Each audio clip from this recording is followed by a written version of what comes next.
जय श्री राम।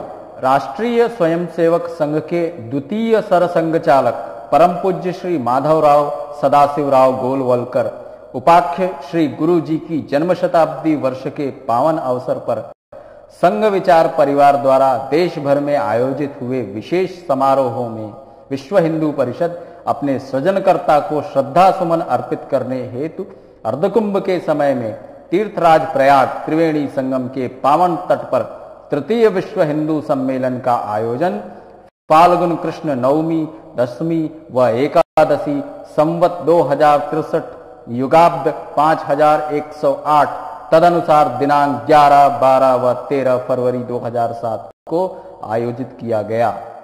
परम पूज्य गुरुजी नगर के नाम से अर्धकुंभ क्षेत्र में 350 एकड़ के भूखंड पर संपूर्ण भारतवर्ष के 1 लाख गांव के 3 लाख प्रतिनिधि और विश्व के 100 देशों के 350 प्रतिनिधि इस सम्मेलन में सम्मिलित हुए।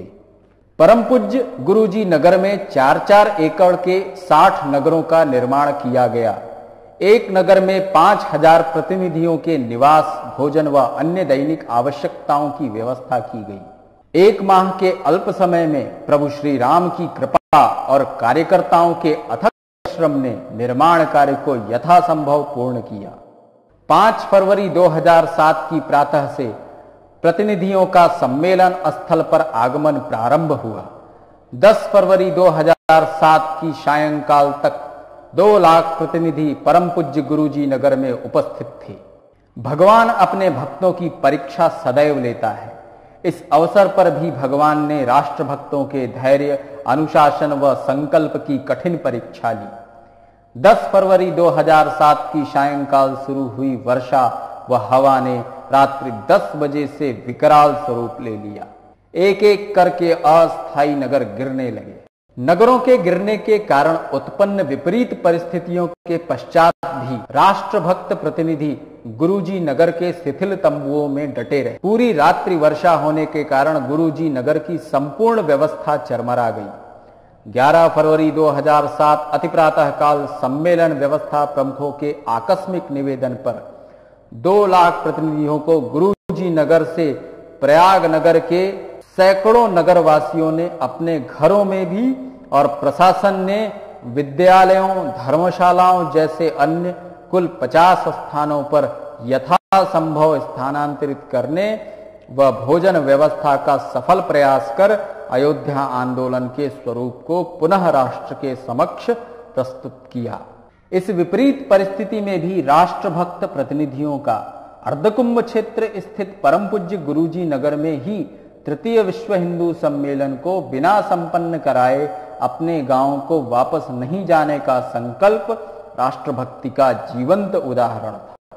11 फरवरी 2007 को माननीय अशोक सिंघल जी व माननीय डॉक्टर प्रवीण भाई तोगड़िया जी ने राष्ट्रभक्त प्रतिनिधियों के मध्य जाकर घोषणा की कि हम सभी राम भक्त 12 फरवरी 2007 को 12 बजे से परम पूज्य गुरुजी नगर के मुख्य सभा स्थल पर ही तृतीय विश्व हिंदू सम्मेलन को अपने पूर्व निर्धारित स्वरूप में प्रारंभ करके 13 फरवरी के निर्धारित समय पर संपन्न करेंगे। सभी राष्ट्रभक्त प्रतिनिधि हिंदू राष्ट्र की पुनर्स्थापना का संकल्प व मर्यादा पुरुषोत्तम श्री राम की मूर्ति लेकर ही अपने गांव को प्रस्थान करेंगे।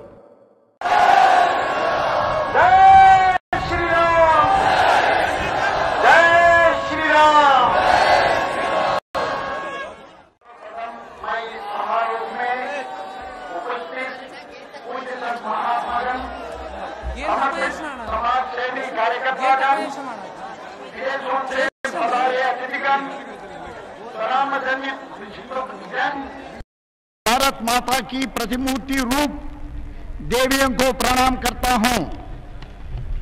यहाँ हमारी अहब भाग्य है कि इस पवित्र त्रिवेणी संगम की प्रयाग नगरी में कुंभ मेला का अवसर पर आयोजित इस विशाल समारोह में आप सबका स्वागत करने का सौभाग्य हमें प्राप्त हुआ है। जय श्री राम, जय श्री राम,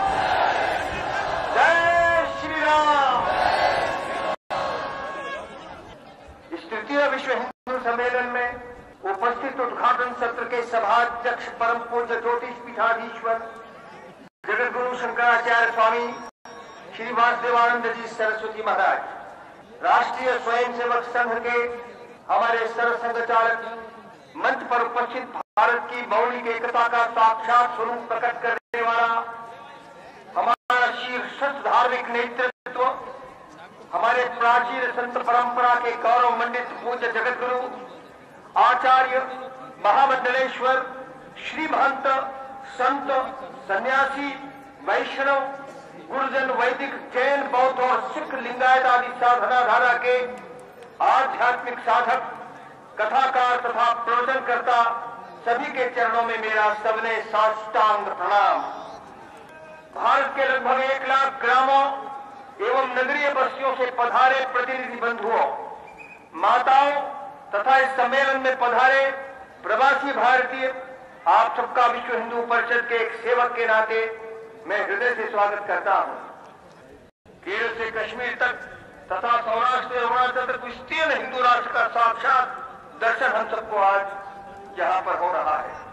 केवल इस देश का हिंदू समाज ही भारत मां को अपनी मां एवं स्वयं को उसके पुत्र के रूप में वैदिक काल से लेकर आज तक स्वीकार करता रहा है, क्योंकि सृष्टि के पश्चात भारत भूमि पर नैसर्गिक रूप से जिस सभ्यता एवं संस्कृति का आविर्भाव हुआ वह हिंदुत्व है। उसकी परंपरा क्षुण्ण रूप से आज तक प्रवाहित हो रही है। भारत के कण-कण में हिंदुत्व की गौरवमयी परंपरा का इतिहास समाहित है। अतः इस मंच से परिषद की यह स्पष्ट घोषणा है कि भारत हिंदू राष्ट्र है और यही इसकी नियति है। पुनर्जन्म एवं सत्कर्म के आधार पर मोक्ष अथवा निर्वाण की को अंतिम लक्ष्य को साधने वाला हिंदू समाज, भारत की प्रभुसत्ता का सनातन अधिकारी, हम पाकिस्तान तथा बांग्लादेश नाम के राज्य को मान्यता नहीं देते हैं। यह पराधीन भारत है, उसे स्वाधीन कर अखंड हिंदुस्तान का निर्माण करना यही हमारा लक्ष्य, चरम लक्ष्य है। भारत की अखंडता, सार्वभौमिकता एवं प्रभुसत्ता को चुनौती देने वाले जिहादी इस्लाम, आक्रामक चर्च, हिंसक माओवादी तथा उनकी राष्ट्र विरोधी गतिविधियों को प्रोत्साहन देने वाला मीडिया एवं तथाकथित सेक्युलरवादी तत्वों का समूल उच्चाटन कर भारत में शाश्वत शांति एवं धर्माधारित अपराध विहीन समाज का निर्माण करना यह हमारा आदर्श है। इस महान लक्ष्य की प्राप्ति हिंदू एकता से ही संभव है। यही एकमेव मार्ग है।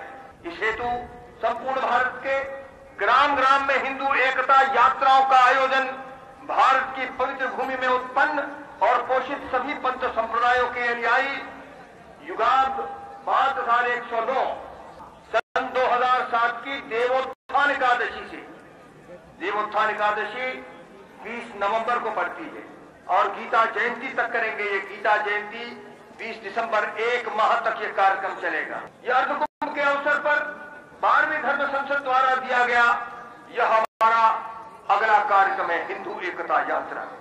हिंदू एकता की यह विजय यात्रा स्वार्थी राजनीतिज्ञों द्वारा जाति, बिरादरी, पंथ, संप्रदाय, भाषा के नाम पर खड़ी गई दीवारों को ध्वस्त कर सभी प्रकार के विभाजन से उसे मुक्त कर जन जन में हिंदू पहचान सुप्रतिष्ठित कर सशक्त हिंदू राज्य की स्थापना के लक्ष्य पूरा करेगी। विश्व हिंदू परिषद दलगत राजनीति से पूर्णतया मुक्त रहकर इस महान उद्देश्य की पूर्ति में लगे।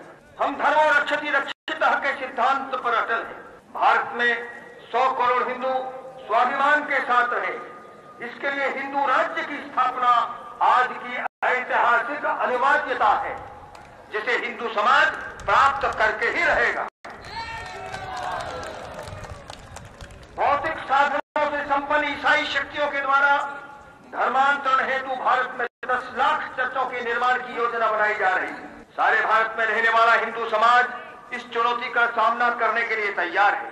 अर्धकुंभ के अवसर पर यहां प्रयागराज में 12वीं धर्म संसद में यह संकल्प लिया गया है कि भारत के सभी ग्रामों में, छोटी छोटी बस्तियों तथा गिरी कंदराओं में संत समाज व हिंदू संगठन मिलकर 10 लाख श्री राम प्रतिमाओं की प्राण प्रतिष्ठा करेंगे। ग्रामवासी समूह में आकर भगवान श्री राम की प्रतिमाओं को प्राप्त करके अपने ग्राम में पूर्ण श्रद्धा एवं पूरी धार्मिक विधि विधान से उसकी प्रतिष्ठा करेगा। हिंदू समाज भारत की धरती पर धर्मांतरण के लिए एक भी चर्चा नहीं बनने देगा।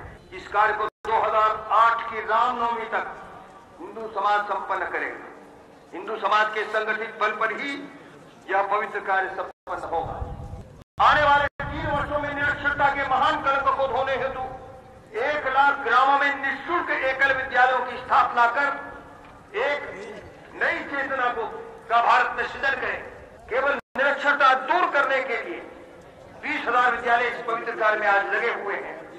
वनवासी, ग्रामवासी एवं नगरवासी आर्थिक समृद्धि के लिए सामूहिक प्रयत्न करेंगे और बहुराष्ट्रीय विदेशी आर्थिक तंत्र से पूर्ण रूप से मुक्ति के लिए प्रयासरत रहेंगे। समाज में अनुसूचित जाति एवं जनजातियों के नाम से संबोधित किए जाने वाले 20% बंधुओं के बीच लगभग 20 करोड़ की जनसंख्या उनकी संगठन हेतु सेवा और सत्संग 2 बड़े सशक्त माध्यम हैं।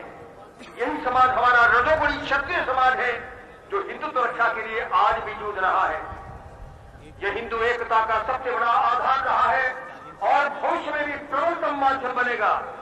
यही हमारा ब्रह्मास्त्र है। सेवा और सत्संग के आयोजनों के साधनों की पूर्ति देश के धनीपति करें, यह आज का युग धर्म है। गोधन हमारे समाज की जीवनी शक्ति है। संपूर्ण गोहत्या पर केंद्रीय कानून रोक हमारा लक्ष्य है। बजरंगबली की महाशक्ति का परिचायक हमारे देश का हिंदू नौजवान गोहत्या को समूल समाप्त करेगा। हमारा नौजवान पंचगव्य के अनुसंधान केंद्रों की स्थापना के साथ साथ गोचर भूमि को पुनः गौ माता को समर्पित करने हेतु कृत संकल्प होगा। वंशीय और कृषि की संस्कृति को पुनः स्थापित करेगा। 100 करोड़ हिंदुओं के गौ माता के प्रति असूल श्रद्धा का यह हिंदू एकता का प्रबल आधार है। इसे सुदृढ़ किया जाएगा। विश्व हिंदू परिषद सरकारों द्वारा अधिगृहित मंदिरों को मुक्त कर स्वायत्तता प्रदान कराए। हमारे मंदिर, हमारे गुरुद्वारे, उपासना स्थल जो हमारी आत्मविस्मृति इसकी अवस्था में जीर्ण शीर्ण होने लगे हैं, वे जिनमें जागृति के केंद्र बने। यह संकल्प भी पूज्य संतों ने दिया है। परिषद मंदिरों एवं उपासना स्थलों को संगठन का माध्यम बनाकर हर मंदिर में भक्त मंडलियों की स्थापना करेगी। गांव-गांव में भक्त मंडलियों की स्थापना करें जो हमारे हिंदू महोत्सवों, धार्मिक आयोजनों में सहयोग करें। मंदिर समाज के हर वर्ग के लिए खुले रहेंगे और सामाजिक धार्मिक महोत्सव में शोषण एवं सामाजिक छुआछूत से सर्वथा मुक्त समरसता से ओतप्रोत वातावरण निर्माण करने की व्यवस्था की जाएगी और इसे ग्राम की एकता का आधार बनाया जाएगा। आज मेघालय के पदचिन्हों पर चलने वाले तथाकथित धर्मनिरपेक्षवादी, सेक्युलर तथा स्वाभिमान शून्य काले अंग्रेज अपने संकीर्ण स्वार्थों की पूर्ति करने में लगे हुए हैं। देवभाषा, संस्कृत एवं राष्ट्रीय भाषाओं की अवहेलना करते हुए निर्लज्ज होकर गुलामी की प्रतीक अंग्रेजी भाषा को तथाकथित राष्ट्रभाषा बनाए। हमारा लक्ष्य अंग्रेजी को राष्ट्रभाषा के उस तथाकथित पद से अपदस्थ कर संस्कृत एवं राष्ट्रीय भाषाओं को उसके स्थान पर पुनः प्रतिष्ठित करना है। हिंदू सांस्कृतिक आस्था एवं जीवन मूल्यों के प्रतिष्ठापना हेतु महामना मदन मोहन मालवीय के द्वारा स्थापित काशी हिंदू विश्वविद्यालय के मूल उद्देश्यों को दुर्लक्ष्य कर मेघालय के निर्लज्ज मानस पुत्रों द्वारा उसके प्राचीन मूल स्वरूप को नष्ट किया जा रहा है। आज हिंदू विश्वविद्यालय अपने नाम की सार्थकता खो रहा है। हिंदू समाज काशी हिंदू विश्वविद्यालय के प्राचीन गरिमा एवं गौरव की रक्षा के लिए कटिबद्ध है। हमारे शिक्षा के पाठ्यक्रम में धार्मिक शिक्षा के साथ वेद, आगम, निगम, गीता, रामायण, महाभारत आदि चयनित धार्मिक ग्रंथों की शिक्षा अनिवार्य की जाए। इसी से हमारी आने वाली संतति धर्म प्रवण एवं श्रेष्ठ गुणों से युक्त हो सकेगी। करोड़ों हिंदुओं की आस्था की केंद्र हमारी गंगा आज अवरुद्ध किए जाने के कारण प्राणवायु से शून्य होती जा रही। अविरल प्रवाह ही उसे तरंगों के साथ प्राणवायु प्रदान करता। यह वैज्ञानिकों का मत है। महामना मदन मोहन मालवीय जी अविरल धारा के लिए संघर्ष करते थे। अतः परिषद गंगोत्री से गंगा सागर तक गंगा की अविरल धारा को प्रवाहित करने के लिए कृत संकल्प है। प्रदूषण से मुक्त गंगा अपने पूर्व जल स्तर को प्राप्त करे, जो पूरे हिंदू समाज को प्रयत्न करना है। इसी प्रकार भगवान राम के द्वारा निर्मित रामेश्वरम में राम सेतु जो भगवान राम के ऐतिहासिकता का द्योतक है तथा जिसके प्राचीनता की घोषणा वैज्ञानिक परीक्षणों के द्वारा भी की जा चुकी है। सेतु समुद्रम योजना के अंतर्गत जलयानों से आवागमन के मार्ग निर्माण हेतु तोड़ा जा रहा है, जो हमारे सांस्कृतिक एवं ऐतिहासिक प्रामाणिकता को नष्ट करने का दुष्चक्र चल रहा है। हमारे संस्कार और हमारी संस्कृति दूरदर्शन आदि माध्यमों से प्रसारित किए जाने वाले पश्चिमी संस्कृति के प्रदूषण से आक्रांत है। समस्त प्रदूषण से हमारी मीडिया और दूरदर्शन के चैनलों को मुक्त करने का अभियान आवश्यक हो गया है। यदि यह कार्य सरकार नहीं करती है तो संत समाज ही ऐसा धार्मिक वातावरण निर्माण करेगा जिससे परिवार में उसका पूर्ण निषेध हो जाए। विशेष रूप से माताओं को यह दायित्व संभालना होगा। इस देश में माताओं का सदा सर्वदा सम्मान रहा है। यत्र नार्यस्तु पूज्यन्ते रमन्ते तत्र देवता, यह हमारी जीवनी शक्ति का महामंत्र रहा है। मातृशक्ति का समस्त शक्तियों की जननी और आधार रहा है। अति प्राचीन वैदिक काल से आज तक प्रकृति और पुरुष के योग के समन्वय से ही भारतीय समाज में उन्नति और समृद्धि का निर्माण हुआ है। पूर्व के समान जीवन के हर क्षेत्र में आज भी वह पुरुषों के कंधे से कंधा मिलाकर घर की संस्कार दीक्षा से लेकर युद्ध क्षेत्र तक सर्वत्र श्रेष्ठ भावना युक्त गौरवशाली परंपरा के निर्माण में संलग्न है। हम ऐसे वातावरण का निर्माण करेंगे इस पवित्र भारत भूमि में महान माता अदिति द्वारा संस्कारित देवी संपत्ति युक्त संतान पुत्र पुत्रिया है बलिया प्रलोभन पूर्वक एन प्रकार धर्मांतर बंधु पुनः में पैतृक हिंदू धर्म में वापस कर सके। जहाँ जहाँ घर वापसी के कार्यक्रम चल रहे हैं वहाँ वहाँ भारी सफलता प्राप्त हो रही है। कई बार ऐसा लगता है कि वे तो आना चाहते हैं पर हम ही ढीले पड़े। उदाहरण के लिए आज अजमेर जिले में 70,000 मुसलमान और बांसवाड़ा जिले में 35,000 ईसाई स्वधर्म में वापस आए हैं। पूरा हिंदू समाज इस परावर्तन के कार्य में लगे, ये आज की आवश्यकता है। राम मंदिर के विषय में कुछ महात्मा कहते हैं कि जब भूमि ही नहीं है तो मंदिर कहाँ बनाओगे। जिन्हें बने बनाए नित्य पूजित रामलला के वर्तमान मंदिर की भूमि दिखाई नहीं देती है उनको उत्तर देना निरर्थक है। हिंदू समाज भव्य मंदिर के निर्माण हेतु अब अधिक प्रतीक्षा करने को तैयार नहीं है। यदि कोई मार्ग नहीं निकला तो श्री रामजन्मभूमि मंदिर निर्माण हेतु अंतिम लड़ाई के लिए हिंदू समाज तैयार रहे। मैं आप सब लोगों को पूज्य नृत्य गोपाल दास जी महाराज ने सन 2007 के अंत तक का समय दिया है और चेतावनी भी दी है। इसी अनुकुंभ में संपन्न हुई 12वीं धर्म संसद में संतों ने स्पष्ट घोषणा की है कि मंदिर वहीं बनेगा। ध्यान दीजिए, मंदिर वहीं बनेगा जहां वह स्थित है, रामलला स्थित है, किंतु मस्जिद अयोध्या की शास्त्रीय सीमा में नहीं बनेगी। और भारत में बाबरी नाम की मस्जिद तो कहीं भी नहीं बनने दी जाएगी। 17 वर्षों से कार्यशाला में गड़े रखे हुए जो पत्थर हैं, जिसको सर्व स्वीकृति नागर शैली में, उसी शैली में यह मंदिर बनेगा। इसका निर्णय हमारे धर्म संसद में संतों ने किया है। आज भारत के बाहर फैला विदेश से हिंदू अपने धर्म एवं संस्कृति की रक्षा के लिए चिंतित है। उसने अपने अपने देशों में हजारों मंदिरों और पूजा स्थलों का इसीलिए निर्माण किया है। भारत के संतों के विदेशों में प्रवास और मंदिरों के संगठन तथा छात्रों को हिंदू धार्मिक शिक्षा, यही हमारी संस्कृति व धर्म की रक्षा का माध्यम विदेशों में बनेगी। परिवारों की जीवन शैली हिंदू परंपरा से परिपूर्ण हो, यह भी उतना ही आवश्यक है विदेशों में। गीता में वर्णित साधना को संसार का हिंदू अपनाए और संपूर्ण जगत को आध्यात्म का संदेश दे। यहाँ आए विश्व भर के प्रतिनिधि इस मार्ग को प्रशस्त करेंगे, ऐसा मेरा विश्वास है। बौद्धों से प्रभावित विश्व के देशों के साथ मिलकर हिंदू और बौद्ध धर्मी राष्ट्रों का समूह संसार में सहिष्णुता, अहिंसा, करुणा और प्रेम की गंगा पुनः प्रभावित करे, ये आज संसार की आवश्यकता है। ये सम्मेलन हिंदू राष्ट्र की एकता स्थापित कर हिंदू राष्ट्र की पुनर्स्थापना का आधार बने, इस विश्वास के साथ पुनः सभी का स्वागत अभिनंदन कर मैं अपनी वाणी को विराम देता हूँ। ओम शांति शांति शांति। समरसता तो हमारे यहाँ का सिद्धांत ही है। हमारे यहाँ अन्य वितरण दो दृष्टि से सर्वम खर्वम ब्रह्म ब्रह्म वेदम जगत सर्वम, ये सिद्धांत ही है भारत का। जीव मात्र उस परमात्मा के अंश है, स्वरूप है, तत्वतः सब ब्रह्म ही है। लेकिन ये अनेकता जो दिखाई पड़ती क्या है, ये व्यवहार है, विचार और व्यवहार, समदर्शन और समवर्तन, और संवर्धन संभव नहीं होता है भाई, समझ लो।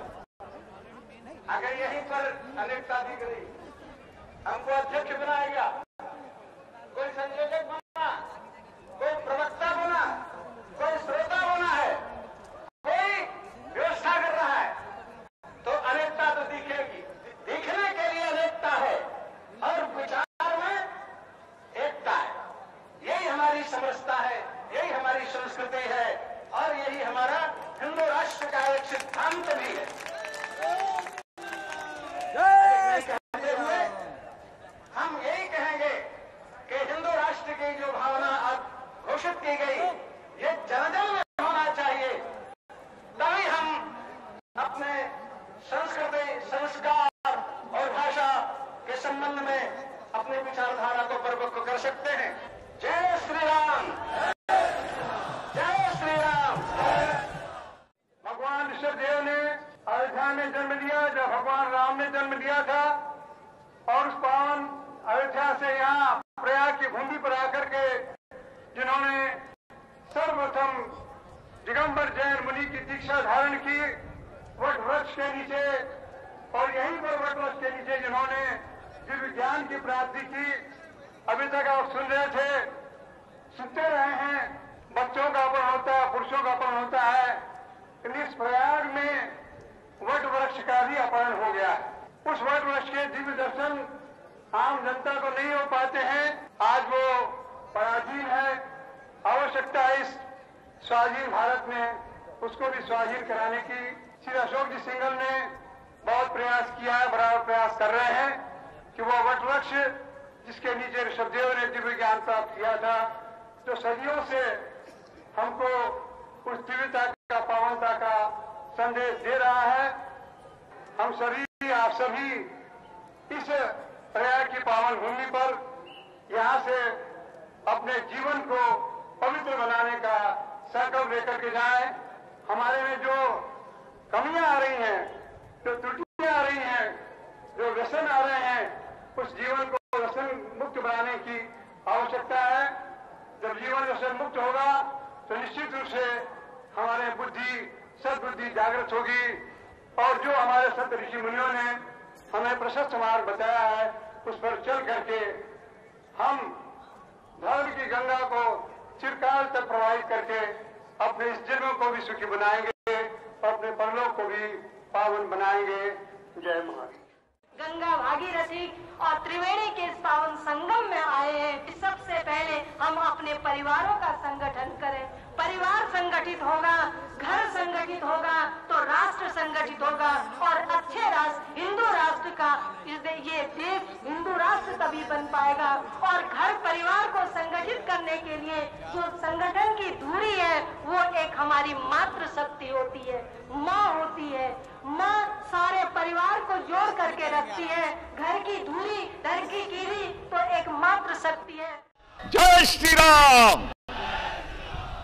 हिंदुस्तान हिंदू राष्ट्र है, एक त्रिकालावादी सत्य है। आज परम पूजनीय गुरु जी के जन्म शताब्दी समारोह में देश भर में ऐसे ही विशाल हिंदू सम्मेलन आयोजित हो रहे हैं। इसके कारण अपने देश के जो कौमनष्ट लोग हैं उनको बड़ी पीड़ा हो रही है, और उनकी बैठक में उन्होंने कहा कि देश में सांप्रदायिकता बढ़ रही है। वास्तव में बड़ी अजब बात है कि ये सब लोग ऐसी परंपरा में पैदा हुए हैं जहां एकता का मतलब एक रूपता माना जाता है, सबको एक सांचे में ढालना चाहता, और हम सारी दुनिया को एक करेंगे ऐसा कहकर सैकड़ों वर्षों से प्रयत्न चल रहे हैं कि सारी दुनिया को एक सांचे में ढाल दिया जाए। चौथी शताब्दी में दुनिया के विभिन्न देशों को उन्होंने और रोमन साम्राज्य के कब्जे में लाया। उसके बाद 7वीं शताब्दी से जिहादी इस्लाम ने भी सारी दुनिया के अंदर इस्लामी साम्राज्य का प्रयास किया, और इन दोनों ने यह प्रयत्न किया कि कोई राष्ट्र की सीमा न रहे, इन सारी सीमाओं को मिटा करके गॉड या अल्लाह का साम्राज्य सारी दुनिया में स्थापित किया जाए। 20वीं सदी में कम्युनिस्टों ने अपनी निरी भौतिकवादी विचारधारा के अंतर्गत दुनिया भर के लोगों को लाने का प्रयत्न किया, और आज अमेरिका अपनी भोगवादी और व्यक्तिवादी सभ्यता को हमारे ऊपर लादने का प्रयत्न कर रहा है। लेकिन इतने सारे प्रयत्न सारी दुनिया को एक सांचे ढालने में के हुए, लेकिन राष्ट्रीयता की भावना तो नष्ट नहीं हुई। राष्ट्रीयता के आधार पर ये सारी विचारधाराएं ही बट गई। अगर सारी दुनिया के ईसाई एक हैं, ऐसे भिन्न भिन्न चर्च क्यों स्थापित हुए? इस्लाम ने कहा कि सारी दुनिया के मुसलमान भाई हैं, और ऐसा सोच करके सारी दुनिया को इस्लामी साम्राज्य के अंतर लाने का प्रयत्न किया। लेकिन सीरिया, इराक, ईरान, मिस्र, ये सारी इस्लामी देश और अपनी अपनी राष्ट्रीयता के आधार पर ही इस्लाम की एक अलग रूप निर्धारित कर लिया। उसी प्रकार से सोवियत रूस ने अपना साम्राज्य स्थापित किया और कहा मॉस्को ये सारी दुनिया की राजधानी बनेगी। लेकिन चीन, यूगोस्लाविया, हंगरी, चेकोस्लोवाकिया, बल्गेरिया, इन सब लोगों ने सोवियत रूस का जुआ उखाड़ करके क्यों फेंक दिया? इसका कारण यह है कि राष्ट्र जो है ये कोई राजनीतिक अवधारणा नहीं है, यह एक सांस्कृतिक अवधारणा है जिसका आधार है एक सुपरिभाषित भूभाग, उस भूभाग के साथ जुड़ा हुआ रागात्मक भावात्मक संबंध। लेकिन भारत और भारत से प्रेरणा लेकर के चलने वाले जितने भी एशिया के देश हैं वो अपनी भूमि को मातृभूमि कहते हैं और ये मानते हैं कि इस देश में रहने वाले एक माता को मान करके चलने वाले ये सबके सब एक भाई हैं, हमारा एक बृहद परिवार है, हमारे हित संबंध समान हैं, हमारी परंपराएं समान हैं, सुख दुख की अनुभूतियां भी समान है। ऐसा समझ उस भूभाग में राष्ट्र की संज्ञा को प्राप्त होता है। द्वितीय महायुद्ध के पश्चात जर्मनी का विभाजन हो गया, इतना पुराना जर्मनी राष्ट्र, और ये आज 2 राज्यों में बट गया, और इसलिए हमको अपनी पितृभूमि को एक करना चाहिए। और यह भावना इतनी प्रबल थी कि अंत में दोनों जर्मनों का एकीकरण हो गया। इसी प्रकार से राजनीतिक सत्ताओं ने वियतनाम को भी उत्तर वियतनाम, दक्षिण वियतनाम में बांट दिया था, लेकिन वो दोनों भी मिलकर के एक और वियतनाम बन गए। इन्हीं अंतरराष्ट्रीय राजनीतिक सत्ताओं ने हिंदुस्तान को भी पाकिस्तान, बांग्लादेश और भारत में विभाजन किया हुआ है। हम सबकी भावना प्रबल रही कि नहीं, अखंड भारत होकर के रहेगा तो निश्चित रूप से हम देखेंगे कि हिंदुस्तान अखंड भारत होगा और ये सब के सब जो है वो हमारे पास फिर से आ जाएंगे हिंदुस्तान के अंदर। और हम एक ऐसा राष्ट्र स्थापित करेंगे जहां इतनी सारी विविधता होते हुए भी हम एक हैं। इसलिए उन्होंने कहा कि भाई यहाँ पर भाषाएं अनेक हैं, लेकिन सब भाषाओं में एक ही भाव है। इसलिए हिंदुस्तान में हम किसी भी प्रांत में चले जाएं, वहां पर सभी प्रांतों के लोग मिल जाते हैं और सबकी भावधारा एक होने के कारण, सबके जीवनादर्श एक होने के कारण हम सब लोग अनुभव करते हैं कि हम एक हैं। तो इस विविधता में एकता, ये हमारे यहाँ का सिद्धांत है। और इसलिए इसका एक ही आधार है कि भारत माता हमारी माता है, हम इसकी संतानें हैं, इसलिए सब आपस में भाई भाई हैं। हमारे पुरखे एक हैं और हमारी संस्कृति एक है जो कहती है एकम सत्य विप्रा बहुधा वदन्ति, सत्य एक है। उसको विद्वान अलग अलग नामों से पुकारते हैं। और वसुधैव कुटुंबकम, ये संपूर्ण विश्व हमारा परिवार है, यह बात हमको मिलती है अभी। और इस प्रकार हमारा जो वैदिक ज्ञान है यही वास्तव में विश्व की सब प्रकार से रक्षा कर सकता है। लेकिन हमारा जो ज्ञान है इसको सुनेगा कौन? आप अगर कमजोर रहेंगे तो कोई आपको सुनेगा नहीं। हनुमान जी भी अपने आप को भूल गए थे। जामवंत ने कहा यहां से वहां जा तो सकता हूं, लेकिन बूढ़ा हो गया हूं, पता नहीं वापिस आ पाऊंगा कि नहीं, शंका है उसमें। तब कहा वो हनुमान कहां है? पुणे में बैठे थे तो गए, अरे हनुमान तुम यहां बैठे हो और सब लोग कह रहे हैं कि वहां तुमको जाना है। मैंने कहा मैं क्या कर सकता हूं? बोले क्यों? बोले मैं तो बंदर हूं, मैं क्या कर सकता हूं? अरे बंदर? तू बंदर है क्या? अरे तू पवन पुत्र है, जिस दिन पैदा हुआ था उस दिन उछला था सूरज को निगलने के लिए। सारी दुनिया में त्राही त्राही मच गई कि अगर सूरज को निगल लेगा तो क्या होगा। तो इंद्र ने अपना वज्र फेंक करके मारा, उसको भी तूने अपने और ठुड्डी के ऊपर ग्रहण कर लिया, इसलिए तेरी ठुड्डी थोड़ी टेढ़ी हो गई। हर तो पवन का पुत्र है, इतना पराक्रमी है। ऐसा करके जब उनकी बिरदावली गाने लगे तो ये भी होने का, अच्छा मैं ऐसा हूं क्या? अच्छा मैं ऐसा हूं। और धरत भूधराकार शरीरा, एकदम इतना बड़ा शरीर हुआ और कहा राम काज की जय बिना मोहि कहां विश्राम, और जाकर के सारी लंका को जला करके आ गए। अपने हिंदू समाज का हनुमान भी ऐसी अपने आप को भूला हुआ है, अपनी शक्ति को भूला हुआ है। सभी अपने, और आचार्यों ने इसकी याद दिलाई है कि अपनी शक्ति को पहचानो। आज के समय में जनतंत्र में वोट आपकी शक्ति है, इस शक्ति को पहचानो। और इसलिए आवश्यक है कि हम अपने को पहचानें, हम अपने को ही पहचाने, आत्मशक्ति का निश्चय ठाने। अरे पड़ी हुई झूठी शिकार को सिंह नहीं जाते हैं खाने। एक हाथ में सृजन, दूसरे में प्रलय लिए चलते हैं। सभी कीर्ति ज्वाला में जलते, हम अंधियारे में जलते हैं। आंखों में वैभव के सपने, पग में तूफानों की गति हो। राष्ट्र सिंधु का ज्वार न रुकता, आए जिस जिस की हिम्मत। In a democratic country, the power is in the vote. All that we require is the awareness on the part of every Hindu that his, her vote is sacred. The Hindu vote is sacred. Hindu मत, vote मत बोले हैं ना, वो हिंदू मत पवित्र है, हिंदू मत पवित्र है। The Hindu vote is sacred, and if we keep on spreading this sentence, new mantra, this is our Triveni mantra. The Hindu vote is sacred. The Hindu vote पवित्र है। Thank you. याद रखना है, भारत एक अच्छा अतिथि देश है। जैसा गुरु भूमि है वैसे अतिथि देवो भव। जिन लोग आएगा उन लोगों का स्वागत करके उनका खाना पीना सब कुछ व्यवस्था करेगा। लेकिन इन्होंने खाना पीना का व्यवस्था करके अतिथि रूप में माना है, उनका भी तकलीफ देने से अतिथि जल्दी भेजना भी होता है। यही अपना देश में आंखों से सब लोगों ने देखा है। यही आजकल विद्यमान है। इंडियन, क्रिश्चियन, मुस्लिम याद रखने से बस अपना हिंदू धर्म बचेगा, उनमें और भी बच सकता है।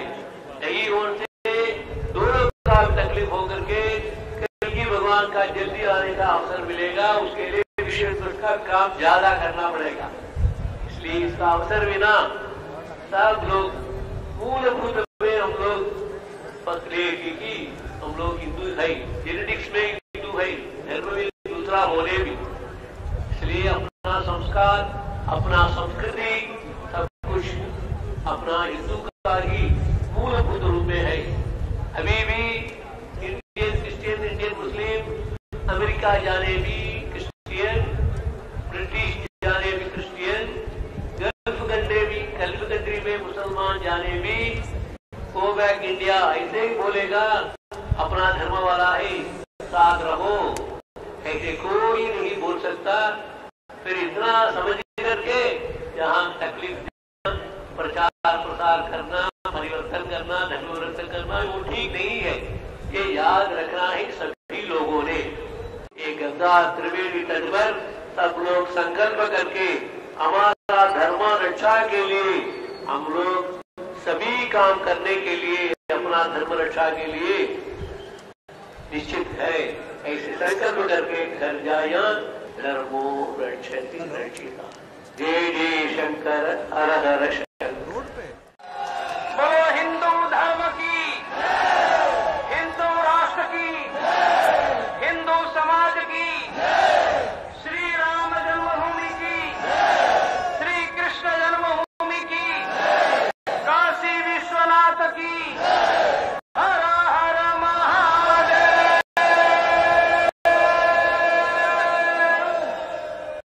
हिंदू राष्ट्र का संकल्प लेने के लिए पधारे हुई मेरी माता और बंधु, जब हमारे राम मंदिर पर हमला हुआ, बाबर ने राम मंदिर तोड़ा। देश में 20 करोड़ राम भक्त थे। पूरे देश के हिंदू एक साथ खड़ा नहीं हुआ, वरना बाबर की हड्डियां भी फरघाना वापस नहीं जाती। हमारा काशी विश्वनाथ टूटा, पूरा देश एक साथ खड़ा नहीं हुआ। हमारा सोमनाथ टूटा, पूरा देश एक साथ खड़ा नहीं हुआ।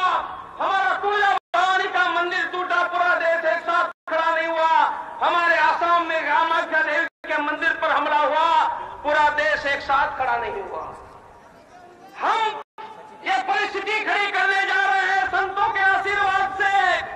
दुनिया के किसी भी कोने में हिंदू का अपमान होगा, लाखों गांवों में हिंदू भूचाल मचा देगा।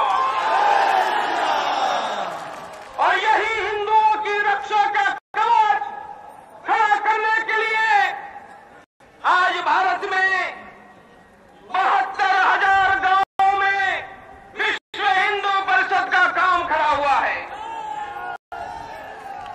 41,000 गांव में बजरंग दल धर्म की रक्षा के लिए खड़ा हुआ है। देश में 13,000 ट्राइबल गांव में एकल विद्यालय के नाम से हमारा साक्षरता का अभियान चल रहा है। देश के 18,000 स्थानों पर हम सेवा का काम कर रहे हैं। हमारा संकल्प है अब अकेला राम मंदिर पर हमला होगा, अकेला अवध नहीं लड़ेगा। बोलो पूरा देश लड़ेगा या नहीं? लड़ेगा नहीं। काशी विश्वनाथ पर हमला होगा, अकेला काशी नहीं लड़ेगा। बोलो कौन लड़ेगा? कौन लड़ेगा? और यही ताकत हम परम कृपालु पर ब्रह्म का संकल्प करके तय करते हैं। यह धरती पर हम हिंदू राष्ट्र की पुनः प्रतिष्ठा करेंगे। यह देश चलेगा तो शंकराचार्यों के पद चिन्हों पर चलेगा। मध्वाचार्य, रामानुजाचार्य, रामानंदाचार्य संतों के पीछे चलेगा। यह देश का फैसला करना है, यह देश का 90 करोड़ युवा हिंदू समाज करेगा। और यही संकल्प लेने के लिए हम यहां पधारे हैं। हाथ खड़ा करो, मुझे लगाओ। मैं बोलूंगा भारत हिंदू राष्ट्र है, आप बोलेंगे यही हमारा नारा है। वो भारत हिंदू राष्ट्र है, भारत हिंदू राष्ट्र है, भारत हिंदू राष्ट्र है। हर हर महादेव।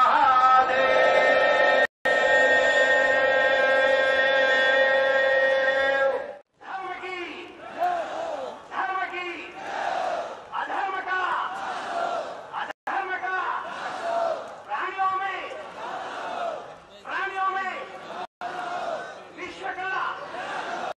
विश्व का दुनिया में केवल हिंदू ही विश्व के कल्याण की कामना करता है। आज तक किसी पादरी ने खड़े होकर ये नहीं कहा कि विश्व का कल्याण हो। आज तक किसी मुसलमान ने नहीं कहा कि विश्व का कल्याण हो। हिंदू ही कहता है कि विश्व का कल्याण हो।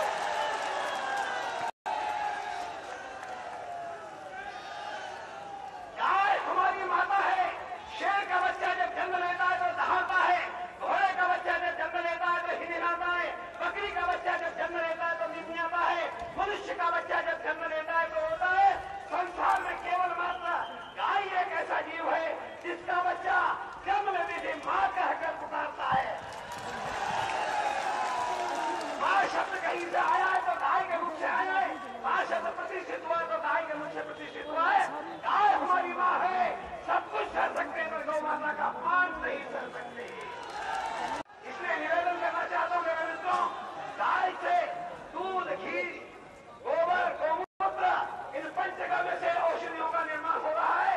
इस समय विश्व हिंदू परिषद की प्रेरणा से 600 गौशालाएं और 138 पंचगव्य जैविक कृषि के केंद्र चल रहे अनुसंधान का कार्य होगा।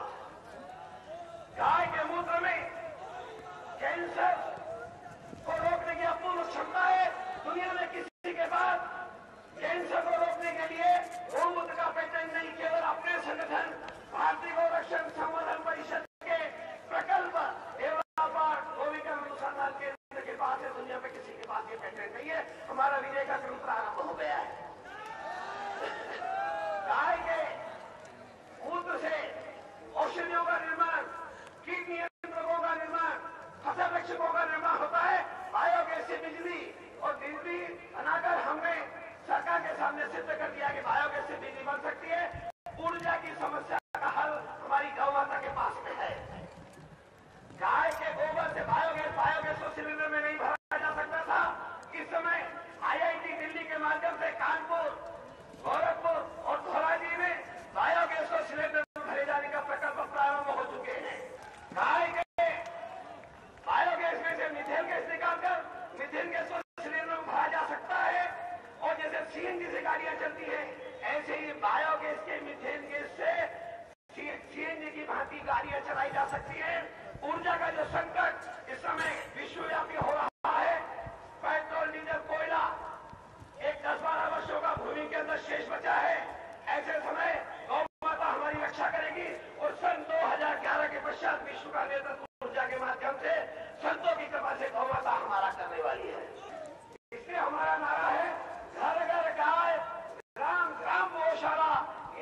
लक्ष्मी का निवास है, जो गौ माता की शरण में जाकर इसका उपयोग करेंगे, निश्चित रूप से वह गौशाला स्वावलंबी होगी। और आज ऐसी गौशालाओं की संख्या धीरे धीरे बढ़ती चली जा रही है। इसलिए मैं आपका आह्वान करता हूं मेरे मित्रों कि हम गौ माता की रक्षा के लिए अपने आप को संलग्न करें और गाय की रक्षा कौन करेगा? आप कहेंगे हम करेंगे। गाय की रक्षा कौन करेगा? गाय की रक्षा कौन करेगा? गाय की रक्षा कौन करेगा? मन नहीं उमर। भारत के बाहर का हिंदू आपकी ओर देख रहा है। जब भारत में हिंदू धर्म की प्रतिष्ठा बढ़ती है, जब भारत माता की प्रतिष्ठा बढ़ती है, तभी ये भारत के बाहर बसे हुए हिंदुओं के मन में बड़ी प्रसन्नता होती है। और इसलिए आप सबकी ये जिम्मेवारी हो जाती है। भारत के बाहर के हिंदू का भारत से क्या नाता है? सबसे बड़ा नाता यह है कि भारत के बाहर का हिंदू अपने आप को आध्यात्मिक दृष्टि से भारत के साथ जुड़ता है। और इसलिए चाहे वो दुनिया में कहीं भी रहे, कितनी भी पीढ़ी से रहे, 2-3 जनरेशन हो जाने के बाद भी हो, उनके मन में यह श्रद्धा होती है कि एक बार भारत जाऊंगा, एक बार गंगा में स्नान करूंगा, एक बार रामेश्वर या काशी की यात्रा करूंगा। इस प्रकार की जो भावना है वो भारत के बाहर बसे हिंदुओं में। भारतीय होने पर गर्व करना चाहिए, तभी हम एक नव हिंदू राष्ट्र का निर्माण कर सकते हैं। दूसरी बात मैं कहता हूं कि आतताइयों के आक्रमण की कि बहुत सारी परकीय शक्तियों ने भारत माता पर आक्रमण किया है। क्या आप जानते हैं कि भारत का सबसे पहला आतताई कौन है जिसने आक्रमण किया था? आप कहेंगे बाबर है? बिल्कुल नहीं। आप कहेंगे हुमायूं है, चंगेज खान है? बिल्कुल नहीं।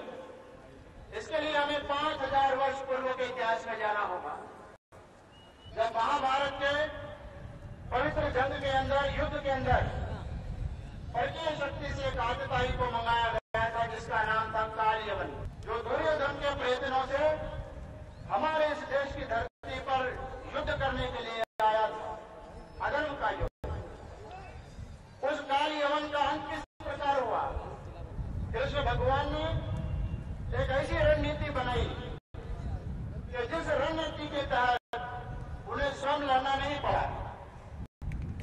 उस कालयवन को पूरी रणनीति के साथ तैयार करके एक ऐसे व्यक्ति से उसको जलवाया जिसका नाम था मुचकंद। मुचकंद के दृष्टि की शक्ति से उसको जलाकर खाक करवा दिया। और ये संकेत है, ऐसा कह दिया कृष्ण भगवान ने कि जो आतताई इस पवित्र धरती की पवित्रता को भंग करने का यत्न करेगा उसका परिणाम यही होगा। तो क्या आप ऐसे महसूस नहीं करते बात कि एक कालयवन को जलाकर राख करने के लिए एक मुचकंद की आवश्यकता है? तो आज हमारे देश में कितने कालयवन घूम रहे हैं? उन सबको भस्माभूत करने के लिए हमें भारत के हर एक हिंदू नौजवान को मुचकंद बनाना होगा, तभी ये कार्य संभव हो सकेगा।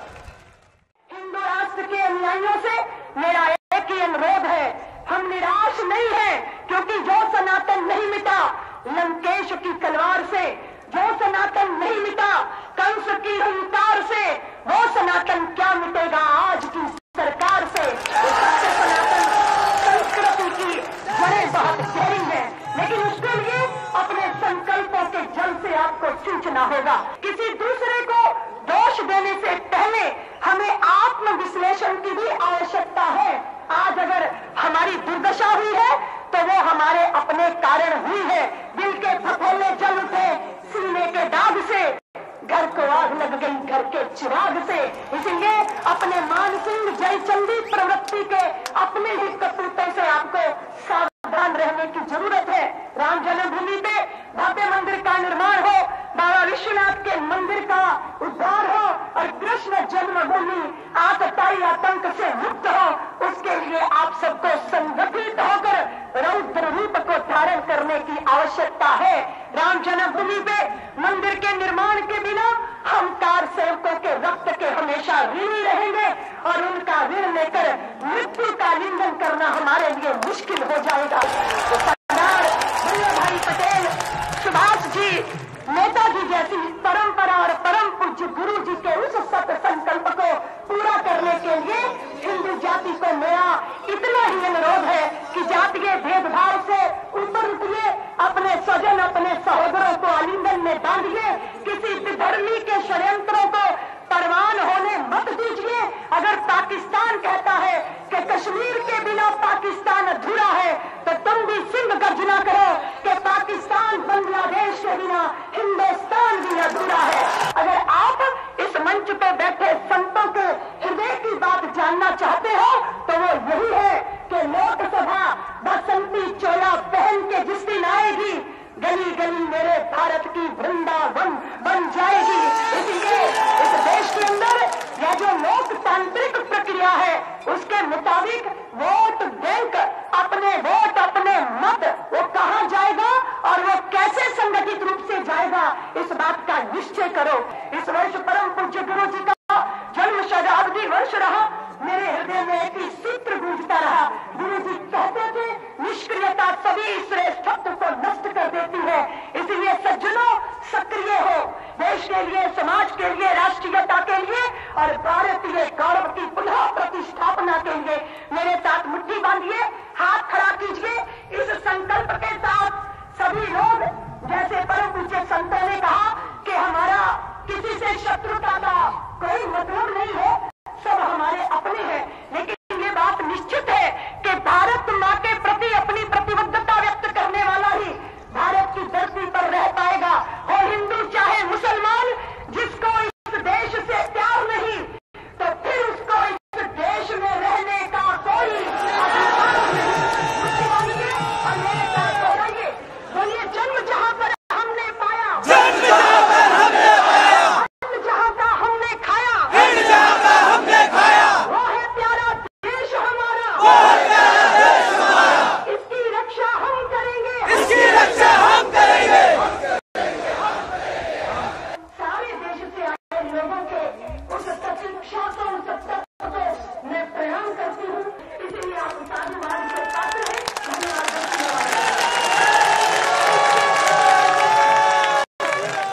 तृतीय विश्व हिंदू सम्मेलन की यह मान्यता है कि हिंदू धर्म में सामाजिक छुआछूत को कभी भी शास्त्रीय मान्यता नहीं रही है, क्योंकि हम सबकी समान संस्कृति है और उस संस्कृति की घोषणा है, आत्मवत सर्वभूतेषु प्राणी मात्र में एक ही आत्मा है। संत तुलसीदास जी ने भी सिय राम में सब जग जानी, करो प्रमाण जोरी जुग पानी कहकर सभी को श्री राम रूप मानकर हाथ जोड़कर प्रणाम किया है।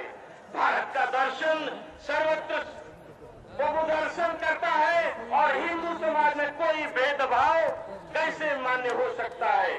तृतीय विश्व हिंदू सम्मेलन हिंदू समाज का आह्वान करते हुए अपेक्षा करता है कि सिद्धांत और व्यवहार की एकता निर्माण करते हुए समाज में व्याप्त थोपी हुई सामाजिक छुआछूत, उच्च निम्न और छोटा बड़ा के घृणित व्यवहार को शीघ्र समाप्त कर स्पष्ट रूप से घोषणा करे, हिंदू सोदरा सर्वे न हिंदू पतितो भवेत्। हिंदू सारा एक है और कोई हिंदू अछूत नहीं है।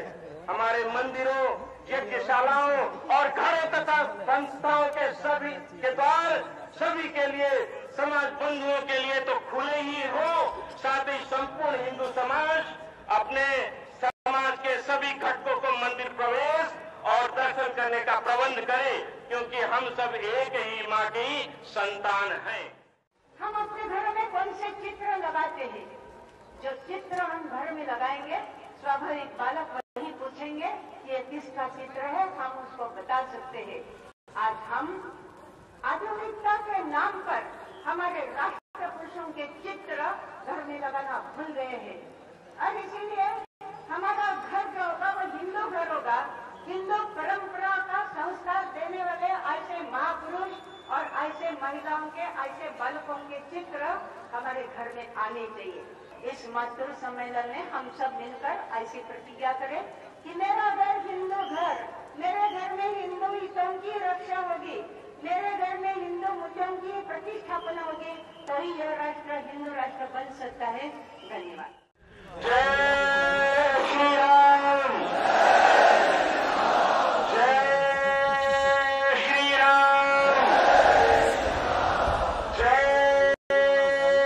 श्री राम। जिहादियों का आर्थिक बहिष्कार होना चाहिए, बिल्कुल होना चाहिए। सारे के सारी दुनिया में व्यवहार साहूकारों का साहूकारों के साथ होता है, बेईमान का बेईमान के साथ व्यवहार होता होगा, लेकिन साहूकार के साथ बेईमान का व्यवहार नहीं होता। इसलिए जब साहूकार का बेईमान के साथ व्यवहार नहीं होता तो देशभक्त का देशद्रोही के साथ व्यवहार क्यों होना चाहिए? लेकिन देश के देशद्रोहियों का तो आश्चर्य आर्थिक बहिष्कार करके निपट लोगे, लेकिन ये जो दोनों तरफ जो राहु केतु को भस्मासुर पैदा करती गई है गांधी नेहरू एंड कंपनी, इसका क्या करोगे?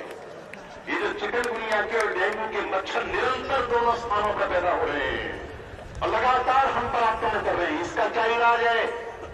इसका केवल एक इलाज है, जब तक धरती पर भारत संसार के नक्शे से इन दोनों भस्मासुरों का मूलोच्छेद नहीं होगा तब तक स्थायी समाधान नहीं होगा। इसलिए एक ही उपाय है आतंकवाद के उन्मूलन का, बांग्लादेश का नामोच्छेद, पाकिस्तान का मूलोच्छेद। जब तक पाकिस्तान और बांग्लादेश रहेंगे, राजर्षि बंकिम चंद्र चट्टोपाध्याय को जन्म देने वाली बंगभूमि जब तक अखंड नहीं होगी, गुरु नानक देव को जन्म देने वाला पंजाब जब तक अखंड नहीं होगा, अखंड भारत में नहीं मिलेगा, तब तक भारत की किसी समस्या का समाधान बोलो नहीं होगा। इनका केवल एक ही उपाय है, जो भगवान हनुमान ने लंका के साथ जो शुरू किया था वही बांग्लादेश के साथ और पाकिस्तान के साथ जब तक हम करने का संकल्प नहीं करेंगे तब तक इस पाप का प्रायश्चित, जो पाप गांधी जी ने किया, जो पाप नेहरू ने किया, उस पाप का प्रायश्चित होने वाला नहीं है। देश हिंदुओं का देश है, गवर्नमेंट बननी चाहिए, सरकार बननी चाहिए तो for the Hindu, of the Hindu, by the Hindu, हिंदुओं के लिए, हिंदुओं के द्वारा निर्मित सरकार जब तक केंद्र में नहीं होगी और जब तक राज्यों में नहीं होगी तब तक हिंदू सुरक्षित नहीं रह सकते। और भारत के 1 अरब हिंदुओं को अपनी मातृभूमि में जीवित रहने का, स्वाभिमान के साथ जीवित रहने का अधिकार चाहिए। इसलिए हिंदुओं संकल्प जागृत करना चाहिए। नया संविधान, ऐसा संविधान इस देश को चाहिए जो हिंदुओं के हितों की पहरेदारी करता हो। जो संविधान हिंदुओं के हितों की रक्षा नहीं कर सकता वो संविधान हमारा संविधान नहीं। ये समझना चाहिए। हमारे अभी शंकराचार्य जी महाराज ने कहा कि गाय को राष्ट्रीय पशु घोषित कर दिया जाए तो गाय की रक्षा हो जाएगी। मोर को तो राष्ट्रीय पक्षी घोषित कर रखा है ना, तो मोरों की हत्या क्यों हो रही है? राष्ट्रीय पशु नहीं है गाय। गाय भारत माता की आत्मा है और उसको घोषित करने से कुछ नहीं होगा। घोषणा करने से होगा यदि एक गाय का सिर काटा गया तो बदले में 1000 कसाईयों के सिर काटे जाएंगे। जब तक ये घोषणा नहीं होगी तब तक आएंगे ये उपाय। और इन उपायों का अवलंबन किए बिना कोई बच नहीं सकता। केंद्र में शासन हिंदुओं का होना चाहिए, राज्यों में शासन हिंदुओं का होना चाहिए। हिंदुओं के सपनों को साकार करने वाली सरकारें चाहिए जो हिंदुओं के सपनों को साकार करें। हिंदुत्व के 5 प्राण हैं। भारत माता के हिंदुओं के 5 प्राण कौन कौन से? गीता, बोलो गीता, गीता, गंगा, गायत्री, गाय और गोविंद। ये 5 प्राण है। और 5 दुश्मन भारत माता के हिंदुओं के नोट कीजिए। ईसाइयत, इस्लाम, कम्युनिस्ट, धर्मनिरपेक्षता और अंग्रेजी। इन 5 शत्रुओं को जब तक जमीन में गाड़ करके मजबूत कंक्रीट सीमेंट का चबूतरा नहीं बनाओगे ताकि ये बाहर न निकल सके, तब तक भारत माता के हिंदुत्व की रक्षा का स्वप्न और संकल्प निर्माण नहीं हो सकता। इसलिए सबसे पहली बात प्रैक्टिकल वर्क। मार्च का महीना आने वाला है और अप्रैल उसके बाद आने वाला है। यदि राम मंदिर बनाना है, और बनाना क्या है, बनाना ही है, राम मंदिर नहीं बनाएंगे तो क्या बनाएंगे? तो राम मंदिर बनाने के लिए राम जन्मभूमि, कृष्ण जन्मभूमि और विश्वनाथ भगवान के मंदिर जिस भूमि में है, उस उत्तर प्रदेश पर राम भक्तों की सरकार, बोलिए ना, वो नारा भूल गए क्या? जो हिंदू हित का काज करेगा, जोर से बोलिए, मैंने सुना नहीं, जो हिंदू हित का काज करेगा, जो हिंदू हित का काज करेगा, जो हिंदू हित का काज करेगा, वंदे मातरम, वंदे मातरम, वंदे मातरम। यदि मुचुकुंड की तरह हिंदू समाज जागृत हो जाएगा कि हमारा हिंदू विरोधी सब शक्तियों ने काले वन की तरह प्रस्तुत हो जाएंगे। इसको आप समझकर हमारा हिंदू समाज अपना दीर्घ निद्रा को छोड़कर उचित होना। हम कर्नाटक से आए, कर्नाटक हनुमान का अवतार भूमि, प्रत्येक युवक हनुमान होकर हमारा नारी शक्ति से हिंदू समाज का, राष्ट्र का रक्षण के लिए तैयार होना आवश्यक। सबसे बड़ी विडंबना है कि जिस भारत देश में अभी 85% अपना हिंदू समाज है, जो संख्या और गुण दोनों के दृष्टि से संपन्न है, वहां पर अपना पवित्र राम मंदिर अभी नहीं बन पाया। लेकिन अब उसके आधारशिला कम से कम हम सबके हृदय में बन चुका है, और जो कुछ हृदय में बनता है वो साकार होकर के सामने भी आता है।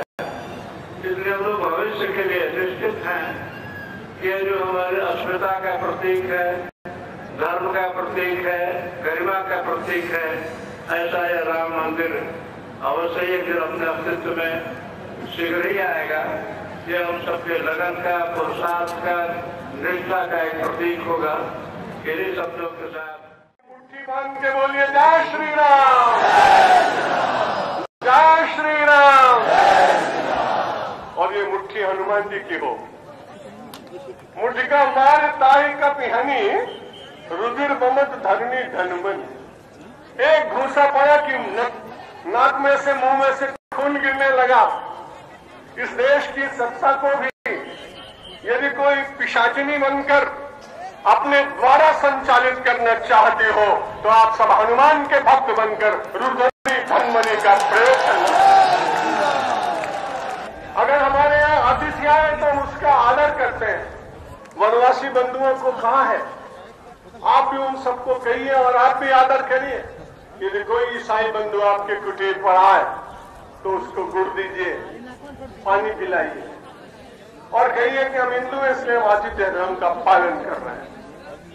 और थोड़ी देर के बाद जब वो कहे कि तुम्हारे भगवान तो बंदर है, तुम्हारे भगवान तो जंगल में रोते हैं, तुम्हारे भगवान को तो कोई ने फाड़ मार दिया, तो प्रेम से अपने घर से डंडा उठाइए और उसको पीटना प्रारंभ करिए और कहिए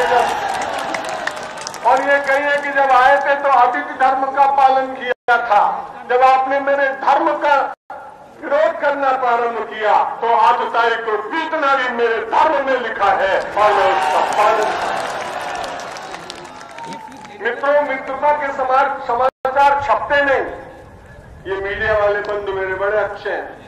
जब पिटना प्रारंभ होगा तो पूरे देश में समाचार आएगा, वहां पिटा और वहां पिटा, और ये पिटाई हिंदू राष्ट्र के लिए आधार भूमि बन जाएगी। क्योंकि आधार भूमि में आप जानते हैं पत्थर रखे जाते हैं, तभी तो आधारशिला बनती है। तो अब तक कमल की तरह कोमल बने रहे हम सब लोग, आप प्रस्तर के समान कठोर बनकर, और समाज को बताना पड़ेगा कि हिंदू समाज हनुमान जी का उपासक है, कृष्ण जी का उपासक है।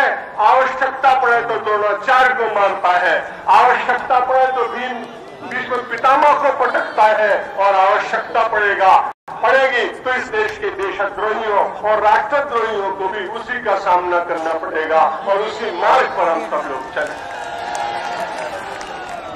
कैसे विचित्र आश्चर्य की बात है कि जिन लोगों ने इतना बड़ा पुल बनाया लंका में जाने के लिए, उस समय नल्लील इंजीनियरों के द्वारा जो पुल बनाया गया, जिसे नासा ने आपको विज्ञान के द्वारा सिद्ध किया, उसको हमारी भारतीय सरकार वहां पर तोड़ बनाकर उस पुल को तोड़ने का प्रयत्न कर रही है।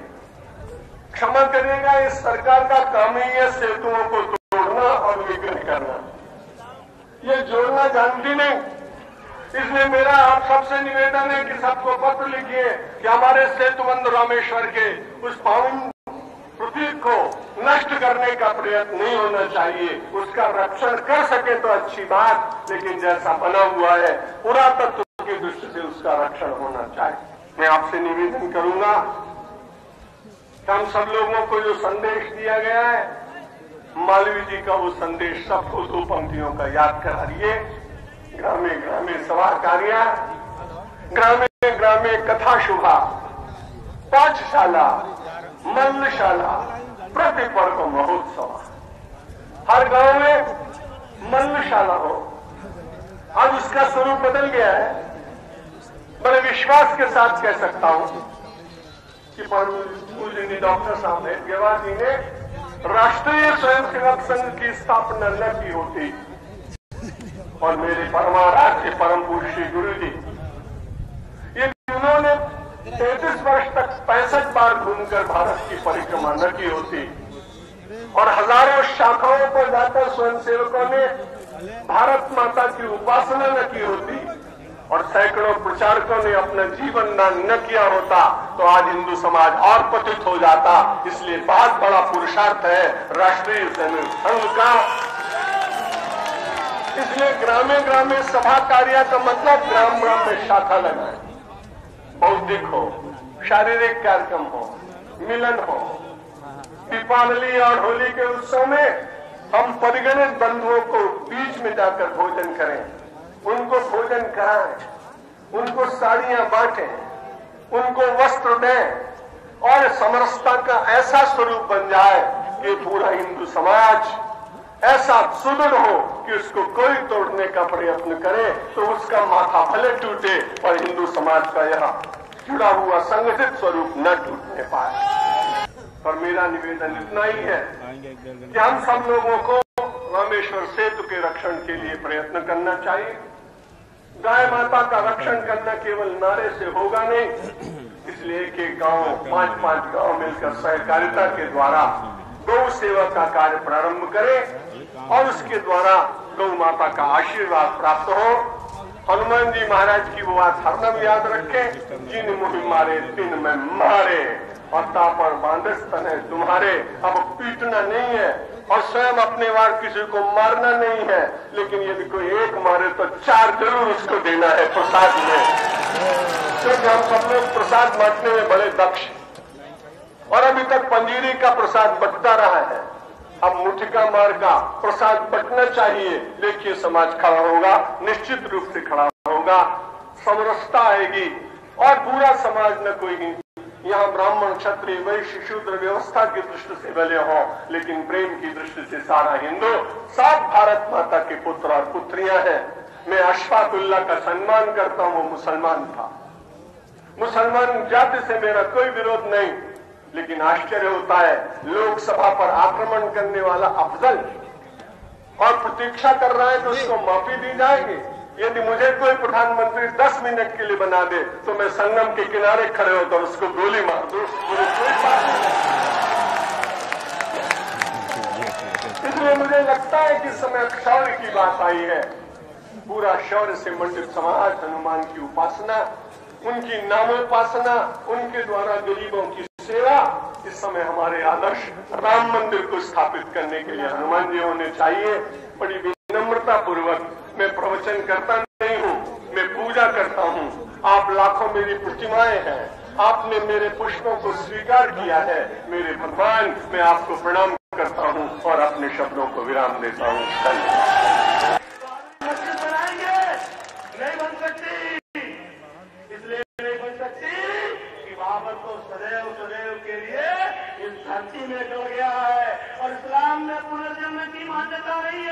अगर बाबा